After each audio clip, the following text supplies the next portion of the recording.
President Donald Trump is back in the thick of global diplomacy.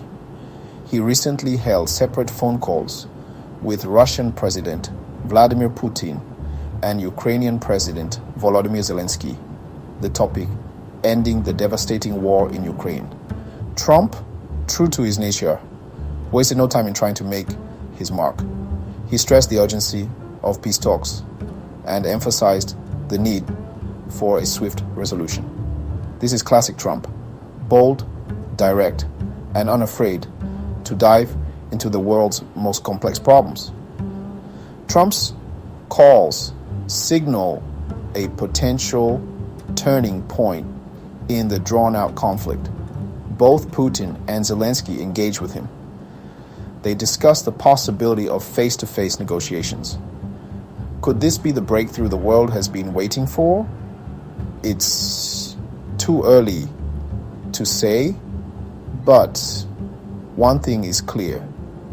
Trump's involvement has injected a new sense of urgency into the situation. Trump, never one to shy away from his own catchphrases, is framing his approach as guided by common sense. He believes that a pragmatic, deal-oriented approach is the key to ending the bloodshed. This stands in stark contrast to the more cautious approach favored by the previous administration. Trump's common sense approach extends beyond just talk. It includes concrete proposals, like a non-NATO peacekeeping mission to the region. This idea, floated by his Defense Secretary Pete Hegseth, suggests a willingness to explore unconventional solutions. The proposal, however, has sparked debate. Critics argue it could undermine Ukrainian sovereignty and reward Russia's aggression. Zelensky, for his part, faces an excruciating dilemma. He has long demanded the full restoration of Ukraine's pre-2014 borders, including Crimea. However, the brutal reality of the war has forced him to consider painful concessions. Recent signals from Kyiv suggest a new willingness to negotiate on territory. The Kremlin, however, remains intransigent. It has rejected any talk of territorial concessions. This sets the stage for a high-stakes showdown in the upcoming Munich Security Conference. Trump, Zelensky, and top U.S. officials are all scheduled to attend.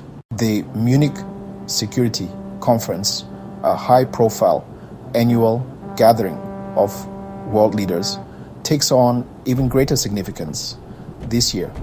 It could be the venue where a framework for peace emerges, or it could further expose the deep divisions that continue to plague the international community.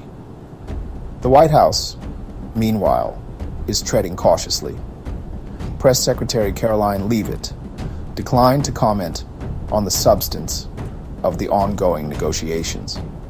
This suggests that the Biden administration, burned by past diplomatic failures, is wary of raising expectations.